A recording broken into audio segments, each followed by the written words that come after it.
Greetings everyone, kami dari FG5 FPKTF. Saya Selin Aurel Asyala sebagai Chairperson PBB. Perkenalkan, saya Melandro Savero sebagai perwakilan Tiongkok. Saya Raffinanda, perwakilan dari Rusia. Perkenalkan, saya Faiza sebagai delegasi dari Ukraina. Halo semuanya, nama saya Rita Ramada Berezer dan saya menjadi perwakilan dari Amerika Serikat.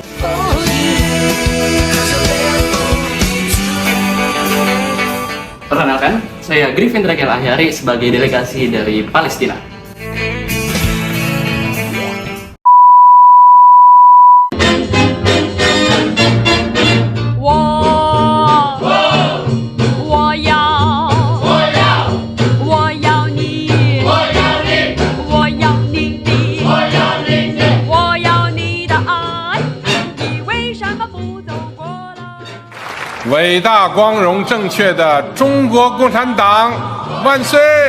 Saya mewakili Tiongkok, peradaban tua yang bangkit sebagai kekuatan modern. Kami percaya pada pembangunan dan kemitraan, bukan dominasi dan perpecahan. Kami tidak ingin perang, tapi kami tidak akan mundur jika dihina atau dikelilingi. Sudah saatnya dunia mencerminkan keseimbangan nyata dan suara negara berkembang.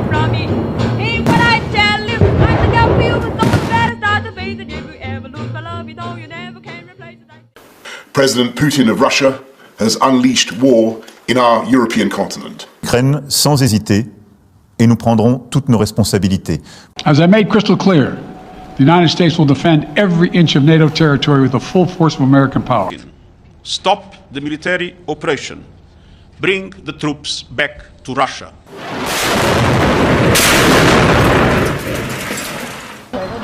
Aku bukan sekedar wilayah di peta. Aku adalah rumah dan sejarah. Beberapa waktu lalu, rumahku dihancurkan dan digusur seenak mata atas dasar konsensus politik. Apakah nyawa manusia hingga ribuan napas memang pantas untuk hilang semudah itu di mata mereka? Rudal dapat menghancurkan bangunan, tetapi tidak untuk semangatku untuk bertahan dan berjuang. Aku tidak meminta perang, hanya ingin hidup bebas tanpa penjajahan. Namaku Ukraina, dan aku akan berdiri selama aku bernapas. Together, we will make America great again. Saya mewakili Amerika Serikat, bangsa yang dibangun atas kebebasan dan hukum. Kami berdiri untuk membela hak asasi dan tatanan dunia yang adil. Saat tirani menyerang, kami tidak akan tinggal diam, tapi berdiri bersama yang tertindas. Kekuatan kami adalah janji bahwa prinsip harus berjalan bersama kekuatan. And we are the United States of America. Is in God we trust. Великой Победы! Ура!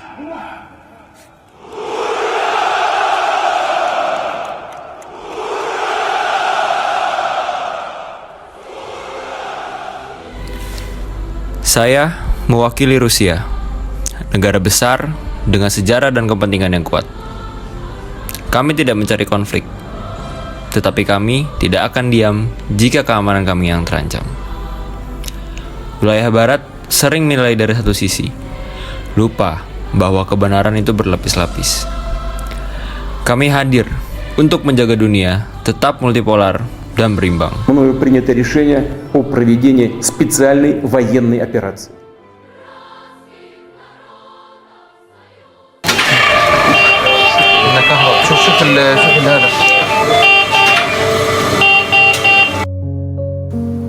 Aku Palestina, tanah suci yang terus dinodai oleh konflik dan pengusiran. Seringkali ramai dibicarakan, tapi suaraku jarang benar-benar didengar. Di balik reruntuhan, aku tetap menggenggam martabat rakyatku. Aku hadir untuk menuntut keadilan, bukan hanya sekedar belas kasihan. Are we in a safe place now, one asks. Thank God, he sighs. Sidang Dewan Keamanan Perserikatan Bangsa-Bangsa saya nyatakan untuk dibuka. Agenda hari ini, konflik yang mengancam stabilitas global. Untuk delegasi Ukraina, saya persilakan untuk berbicara. Rudal menghancurkan kota kami, dan dunia menonton. Rusia menyebutnya ini sebagai perlindungan, tapi ini penjajahan. Kami tidak butuh simpati, kami butuh tindakan. Tindakan kami adalah respon terhadap provokasi Barat dan ekspansi NATO. Ukraina dijadikan pion dalam permainan geopolitik.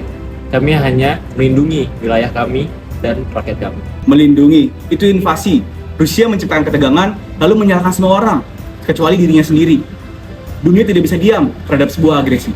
Amerika bicara soal agresi, padahal selama ini jika kita lihat, siapa yang suka mengirim bom-bom ke negara-negara lain?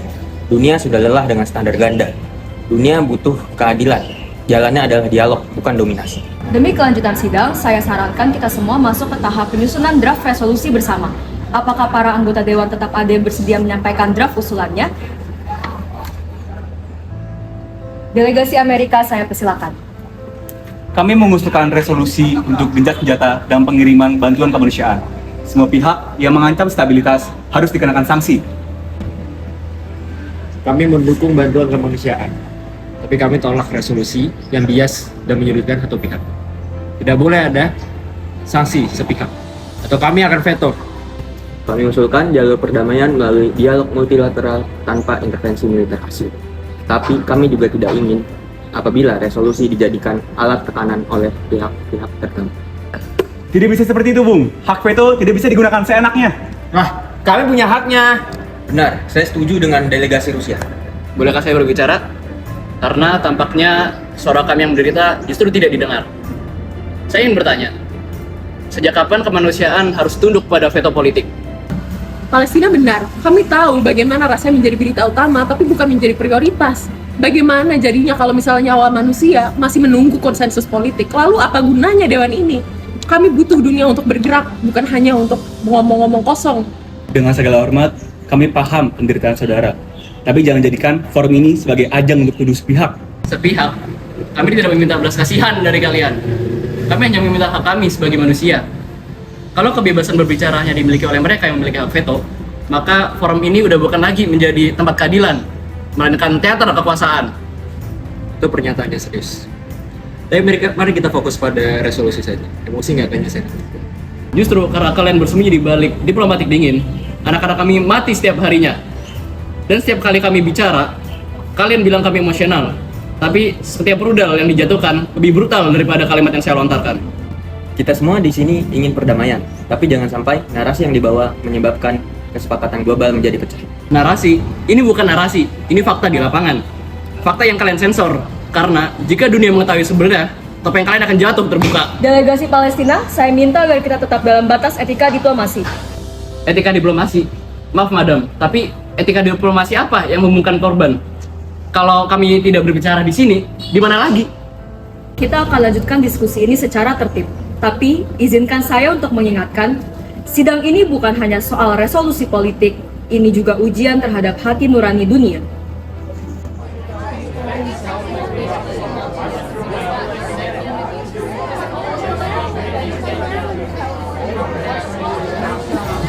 Setelah pembicaraan intens, kami akan ajukan resolusi kompromi, gencatan senjata, bantuan kemanusiaan, dan pembentukan tim investigasi internasional.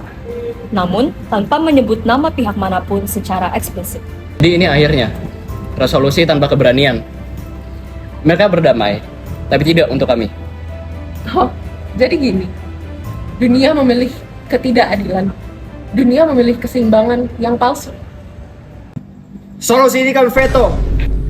The Council's lack of unity on Russia's invasion of Ukraine and on Israel's military operations in Gaza following the horrific terror attacks by Hamas on 7 October has severely, perhaps fatally, undermined its authority. Sidang hari ini bukan hanya tentang resolusi, ini tentang suara yang terlalu lama dibungkam. Kebebasan berpendapat bukanlah hak istimewa, tetapi hak setiap manusia, terutama mereka yang menderita. Mungkin belum ada kesepakatan, tapi hari ini kita membuka ruang bagi kebenaran, dan itulah merupakan langkah awal menuju keadilan.